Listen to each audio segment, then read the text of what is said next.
Mesdames et messieurs, bienvenue dans cette autre édition de Tech 237, la vitrine des technologies sur la CRTV. Dans les titres, les petits pas du Cameroun dans le domaine de la robotique, nous nous sommes rendus à Douala pour vivre la deuxième édition des Olympiades nationales de la robotique et de l'intelligence artificielle, Elviatech 2023.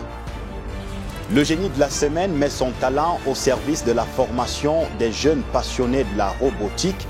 Bill Aga est ingénieur informaticien, mais aussi patron d'une jeune entreprise qui fournit des services numériques. Et puis nous allons pousser la réflexion dans ce domaine de la robotique avec notre expert de la semaine, Manuela Oti, et le professeur Bel Bitioka, invité de la semaine. Il est enseignant à l'école polytechnique de Yaoundé. Mesdames et messieurs, merci de rester connectés à la vitrine des technologies.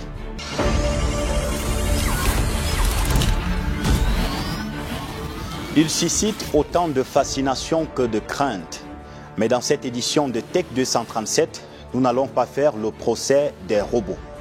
Seuls nous intéressent leur importance et leurs différents domaines d'application. Nous nous sommes rendus à cet effet à Douala pour vivre la deuxième édition des Olympiades nationales de la robotique et de l'intelligence artificielle, organisées par les jeunes de Spark Robotics. C'était l'occasion de promouvoir et d'encourager la saine émulation entre étudiants et autres passionnés de ce domaine de la robotique. Dénominateur commun de tous ces prototypes que nous avons vus en compétition, leurs solutions éventuelles pour le développement de l'agriculture biologique. Elviatech 2023, la puissance agricole des robots, c'est un reportage de Georges Ndi avec les images de Kizito Ndobo.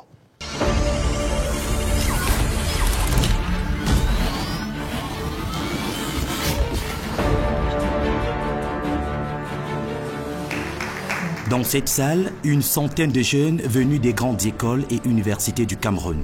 Ils sont tous ici pour décrocher le prix du meilleur prototype robot capable d'améliorer les performances agricoles.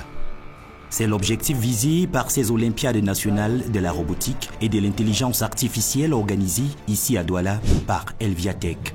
Il s'agit tout simplement pour les jeunes étudiants de mettre en place des solutions de robotique qui sont basées sur les outils d'intelligence artificielle pour notamment des objectifs qui ne sont pas très complexes dans un premier temps, notamment celui du labyrinthe qui permet à un outil intelligent de pouvoir retrouver la sortie ou encore le suivi des marquages, des lignes.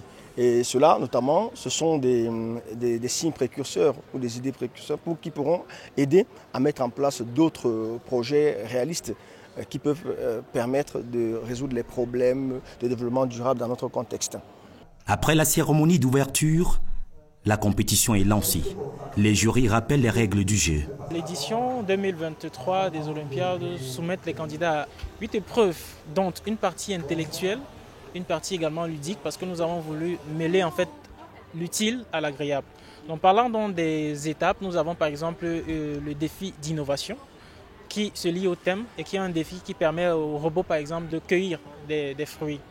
Nous avons également des étapes comme le défi d'ingéniosité, qui est une étape aussi où on pitch des projets que les candidats présentent qui sont liés au thème de l'événement qui est la robotique et l'intelligence artificielle pour la mécanisation et l'automatisation d'une agriculture saine et durable. C'est la deuxième édition de ces Olympiades nationales. L'engouement des jeunes Camerounais pour les métiers de la robotique et de l'intelligence artificielle est perceptible. Les étudiants dans notre écosystème sont très brillants, mais il n'y a pas d'infrastructure mise à la disposition des étudiants pour améliorer, pour réellement pouvoir déployer toutes leurs capacités. Ils sont obligés de faire avec du matériel qu'on trouve en local et ce matériel-là, généralement, n'est pas forcément déjà de très grande qualité. Ça signifie qu'à la fin, ils vont finir par se contenter de ce qu'ils ont et produire des solutions relativement de moyenne qualité par rapport à ce qu'ils pourraient faire s'ils avaient vraiment du matériel à portée de main pour les aider à développer des solutions intéressantes. Cette participation massive est pour le groupe Elviatech un pari organisationnel remporté. Le projet, je mesure en fait d'abord par des statistiques. À la première édition, nous avions à peu près 350 personnes visiteurs. Et dans la plateforme, nous avions à peu près 140 personnes qui sont enregistrées. Cette année, nous avons fait le double de ce chiffre. Ça veut dire que le projet grandit et qu'il attire de plus en plus la jeunesse. Elviatech 2023, c'est tous ces projets pensés et conçus par ces jeunes.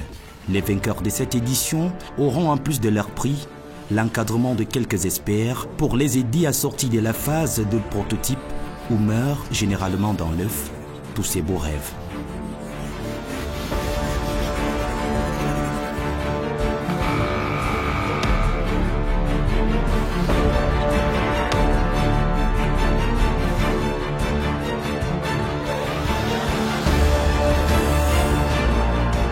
Après le reportage de la semaine, place maintenant aux 3 questions pour l'expert.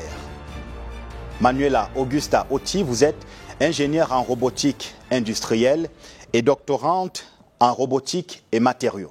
À quel niveau se situe le Cameroun en matière de robotique comparativement à la tendance mondiale?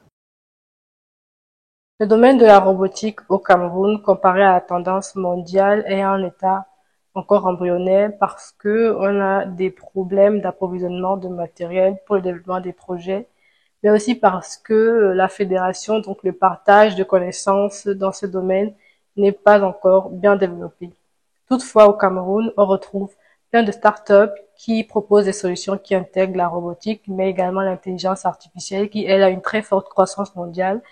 Et donc, on peut avoir l'espoir que bientôt la robotique aura un bon niveau au Cameroun, un niveau remarquable. Sur place ici au pays, dans nos écoles de formation dans le domaine de la robotique, trouve-t-on les ressources humaines et technologiques nécessaires pour des formations de qualité? Sinon, que faut-il de plus? Dans nos écoles au Cameroun, en ce qui concerne les ressources humaines, on peut dire qu'on y en a déjà pas mal parce qu'on retrouve des profs assez qualifiés. Maintenant, en termes de ressources matérielles, on retrouve des laboratoires qui proposent souvent du matériel de base qui est accessible lors des séances de TP.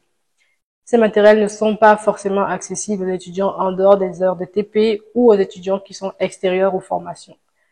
Alors, pour améliorer cela, les écoles devraient avoir des facilités ou des partenariats qui leur permettront d'avoir plus de matériel qu'elles pourront mettre à la disposition des étudiants en dehors des heures de TP et pourquoi pas des étudiants extérieurs à ces formations. Toutefois, au Cameroun, on retrouve des Fab Labs, c'est-à-dire des laboratoires de fabrication et des centres d'incubation où les acteurs des domaines de robotique et aussi d'intelligence artificielle peuvent trouver du matériel ou de l'accompagnement pour le développement de leurs projets, ce qui est d'ailleurs à féliciter et à encourager. Ce que l'on trouve beaucoup plus ici, ce sont des prototypes. Mais pourquoi, selon vous, ces robots ne se limitent qu'à ce stade-là? Au Cameroun, la plupart des projets de robotique se limitent à des prototypes parce que pour passer d'un prototype à un produit commercialisable et en quantité industrielle, il faut avoir un certain nombre de machines qui n'est pas forcément accessible pour l'entrepreneur moyen au Cameroun qui s'est lancé sur ses fonds personnels. Alors, la difficulté d'accès à ces machines qui permettront de fabriquer des coques et fuselages de qualité rend difficile le développement de ces projets.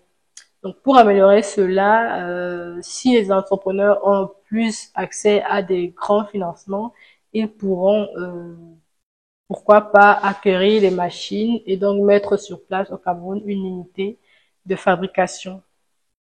À part ça, au Cameroun, la population reste plus ou moins sceptique face au projet à la nouvelle technologie en général et la robotique plus précisément.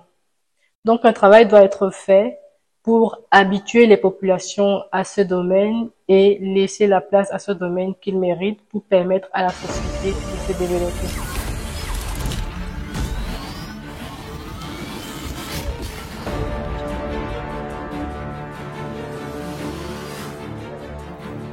Vous l'avez compris, en robotique comme dans d'autres domaines des technologies, la formation est essentielle.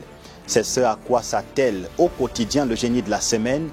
Bill Aga est ingénieur informaticien mais aussi patron d'une jeune entreprise qui fournit des services numériques. Sa passion et ses rêves racontés dans le génie de la semaine.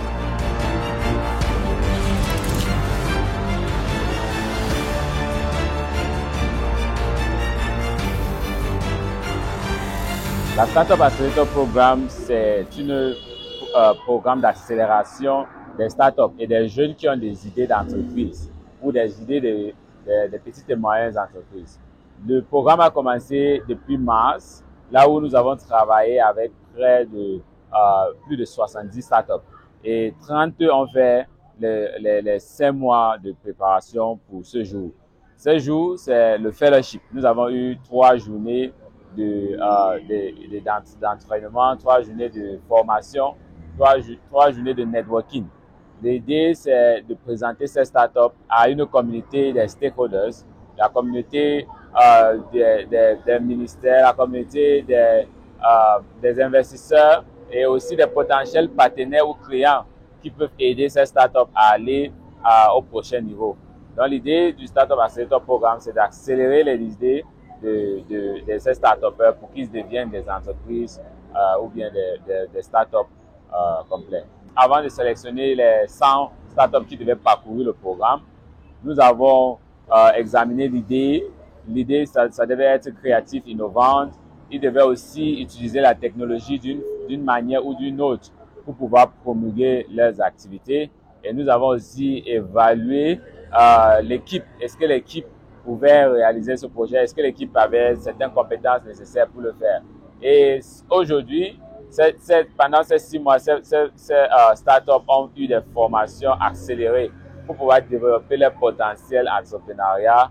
On parle ici du marketing, développement du produit, comment mettre sur place une équipe et développer ses compétences en leadership et communication.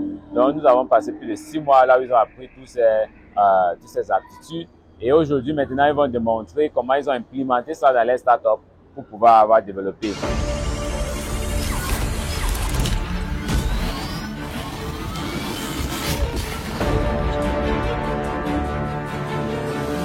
La robotique est-elle au service de l'homme ou à la place de l'homme? Cette question et bien d'autres, nous sommes allés les poser à un féru des TIC et de l'intelligence artificielle. Le professeur Bel Bichoka est enseignant à l'école polytechnique de Yaoundé. C'est l'invité de la semaine.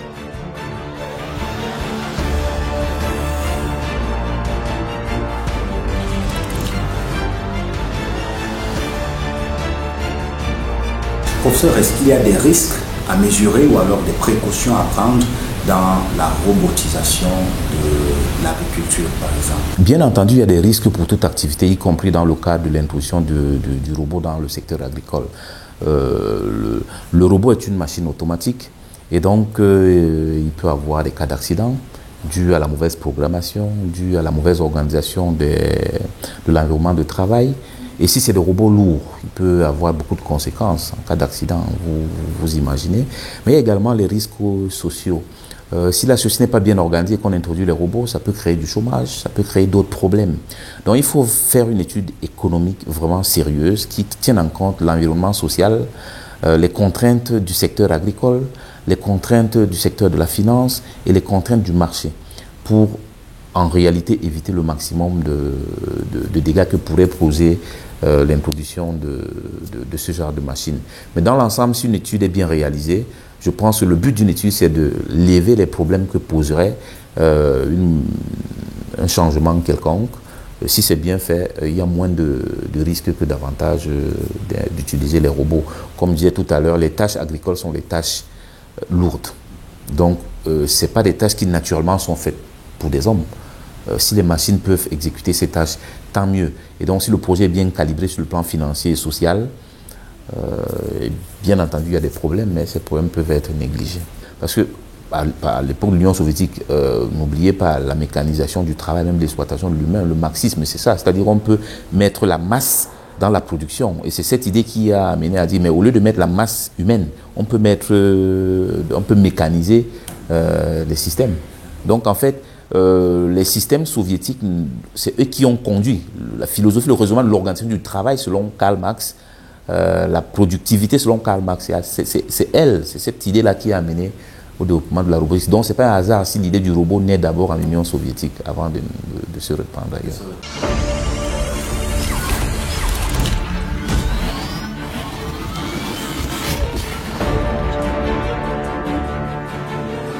Voici venu le moment des conseils pratiques sur Tech 237 pour vous permettre d'être d'appoint et de ne pas vous perdre sur l'espace web et avec les outils numériques. Écran noir, comment faire pour rallumer son ordinateur? C'est la Minute Tech.